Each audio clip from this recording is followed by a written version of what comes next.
नमस्कार मित्रों, मैं हूं वीके जोशी। आप सुन रहे हैं कार्यक्रम पिंजीज़ वर्ल्ड। आज मैं आपको कुछ एडवेंचर टूरिज़्म की झलकियां दिखाऊंगा। हिमाचल प्रदेश में लाहौल स्पीति ज़िले में एक जगह है बड़ा शिगरी ग्लेशियर। तो ये बड़ा शिगरी ग्लेशियर की यात्रा के कुछ अनुभव है जो आपके साथ साझा करूंगा। यूँ तो हमारा सफ़र लखनऊ से शुरू हुआ था, मगर हम फिर मनाली पहुँचे लखनऊ से बाय रोड, वो भी मई के महीने में। खूब गर्मी थी, खुली हुई जीप में क्या मज़े आए होंगे आप खुद सोचिए। मनाली पहुँच के हमने अपना कैंप लगाया सर्किट हाउस के पीछे घने जंगल में मंगल किया। बहुत बड़े मज़े आए। जंगल में एक क्लियरिंग थी जिसमें कि हमने अपने तंबू लगा लिए थे जंगलात विभाग से परमिशन लेने के बाद, और वहीं पर रहना, वहीं पर खाना, और वहाँ से बाज़ार बिल्कुल पास में थी। जो भी काम होते थे हम लोग जाके अपने फटाफट कर लेते थे। वहाँ से तैयारी करके फिर हम आगे बढ़े। कोठी एक जगह है मनाली से कोई 20 किलोमीटर आगे, पैदल जाना था। खच्चरों पर सामान लाद के पैदल गए, कोठी पहुँचे, वहाँ पर रेस्ट हाउस पर रुके।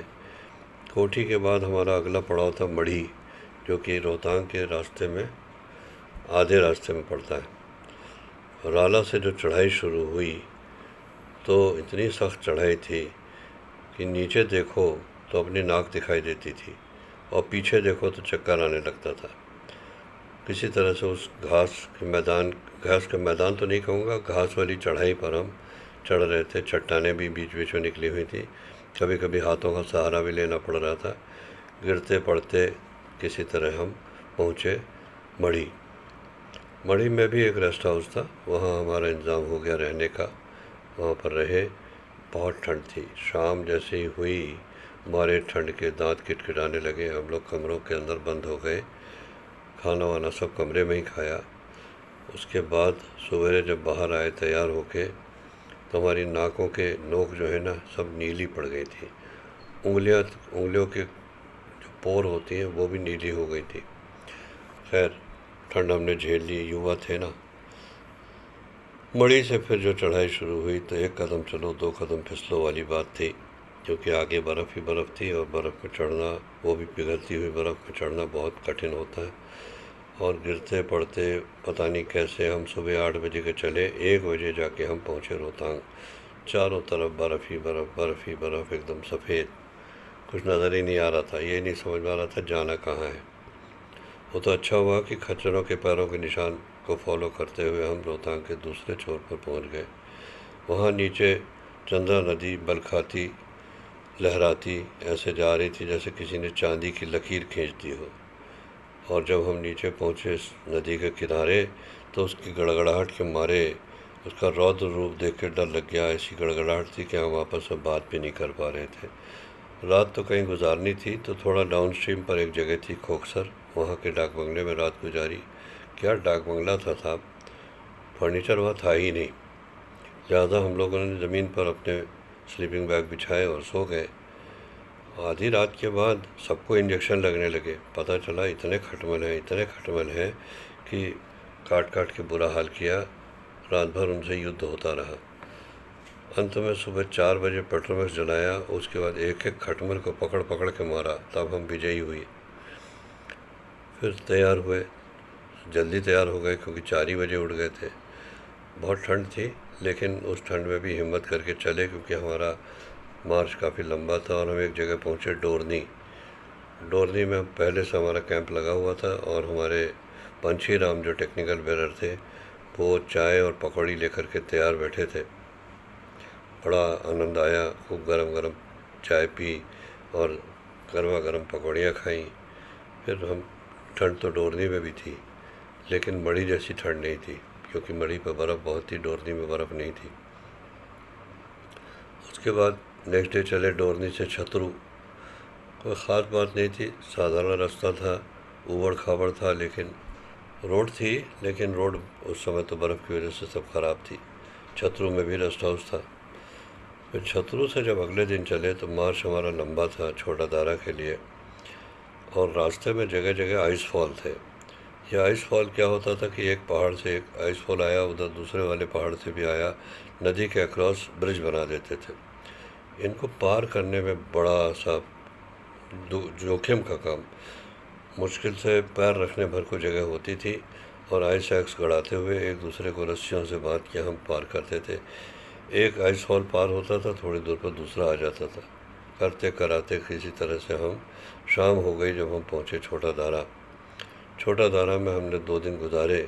फिर यहाँ से सामान पैक करके हम पहुँचे बड़ा शिगरी जाने के लिए, एक झूला ब्रिज के नज़दीक। झूला ब्रिज एक टोकरी नुमा पुल क्या कहूँ, एक टोकरी जो कि एक तार की रस्सी पर पुली के ज़रिए चलती थी। उसी पर हम भी बैठे, उसी में सामान भी लदा और हम लोग उस पार पहुँचे और पहुँच गए बड़ा शिगरी।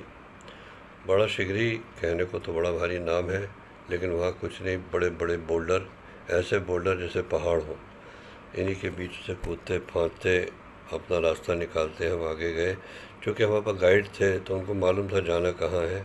तो एक जगह क्लियर थी जहाँ पर बोल्डरों के बीच में काफ़ी बड़ा मैदान जैसा था, और उसी में हमारे तंबू लग गए और हमारी वहीं रात बीतने वाली थी। आंधी चल रही थी जब तंबू लग रहे थे। रात को 12 बजे करीब बंद हुई आंधी। सबसे बड़ी मज़ेदार बात यह हुई कि सुबह जब आँख खुली तो देखा एक लाल पेट वाली मकड़ी मेरे स्लीपिंग बैग के ऊपर चल रही। उसको उंगली से फ्लिक करके मारा तो देखा दूसरी मकड़ी। मालूम हुआ कि वो तो यहाँ रेत में रहती हैं। खैर गनीमत है कि कोई ऐसी ख़तरनाक चीज़ नहीं थी। दूसरे दिन चूँकि कोई ख़ास काम नहीं था तो हम लोग चले गए ग्लेशियर देखने के लिए, बड़ा शिगरी ग्लेशियर। पहली बार देखा ज़िंदगी में ग्लेशियर क्या चीज़ होती है। बर्फ़ की नदी, एक ऐसी नदी जो पीछे की ओर को बहती है, सामने नहीं बहती। ग्लेशियर के पहुंचने पर मुंह के पास में एक केव होती है। उस केव के बाहर फ़ोटो खिंचाई हम लोगों ने, केव के अंदर जाके फ़ोटो खिंचाई, केव के अंदर से बाहर के नज़ारे की फ़ोटो ली। बस ऐसा लगता था किसी बर्फ़ की दीवार, बर्फ़ का फर्श, बर्फ़ की छत, एकदम जैसे कि वो कोई बर्फ़ का घर हो, लेकिन उसके अंदर बहुत गजब की ठंड थी। और ग्लेशियर से थोड़ा दूर बाहर, मुश्किल से 10 फीट की दूरी पर एक आइस पूल था, नीला पानी एकदम साफ। हमारे लीडर साहब ने चैलेंज किया कि जो इसमें डुबकी लगाएगा उसको मैं कॉफ़ी पिलाऊंगा गर्मा गर्म। साहब युवा थे, चैलेंज एक्सेप्ट किया, कपड़े उतारे और कूद पड़े। अरे बाप रे बाप, ऐसा लगा कि सब कुछ फ्रीज कर गया। साहब बाहर निकल के किसी तरह से जल्दी जल्दी बदन को सुखाया, गरम गरम कॉफ़ी पी, तब जाकर के कुछ राहत मिली। वहीं से शिगरी स्ट्रीम निकलती है, मुश्किल से 20-25 फीट की दूरी पर इतनी गड़गड़ाहट के साथ बहने लगती है कि उसको आप पार नहीं कर सकते। ग्लेशियर का पानी बह के निकलता है ना, उसी से स्ट्रीम बन जाती है, जो कि चंद्रा के पैरेलल चलती है और झूला ब्रिज के थोड़ा आगे जा कर के वो नदी में मिल जाती है। खैर यहाँ पर हम लोग आनंद करके कोई 2 बजे दोपहर में वापस अपने कैंप की ओर आए, तंबू में आए। फिर वापस वही तंबू के अंदर बढ़िया रोशनी और पेट्रोमैक्स की, उससे कुछ गर्मी आ जाती थी, और खाना पीना तो सब साथ में था, हमारे किचन साथ में था, इससे कोई दिक्कत नहीं थी। दूसरे दिन हमको चढ़ाई चढ़नी थी बड़ा शिगरी मासिफ की, 16,000 फीट की ऊंचाई तक जाना था। हम 13,000 फीट पर थे। इतनी सख्त चढ़ाई मैंने ज़िंदगी में दूसरी बार पार करी, लेकिन पहली वाली चढ़ाई में घास थी, इस चढ़ाई में चट्टानों के सिवाय कुछ नहीं था, और वो भी फिसलनदार चट्टानें। और ज़रा सा ऊपर गए थे तो जगह जगह बर्फ़, हर कोने पर बर्फ़। किसी तरह से हम मासिफ के ऊपर पहुँचे, चौड़ा मैदान ग्रेनाइट का। अरे इतना बड़ा मैदान तो ज़िंदगी में कभी देखा नहीं। उतरने में फिर नानी याद आ गई। अरे साहब कैसे उतरे मैं ही जानता हूँ, पहले दिन तो बहुत ही डर लगा। खैर धीरे धीरे करके आदत पड़ गई। और इसकी बड़ी और भी बहुत रोमांचक कथाएं हैं इससे संबंधित। फिर समय मिलेगा आपको फिर सुनाऊंगा। तब तक आनंद लीजिए बड़ा शिगरी का। नमस्कार।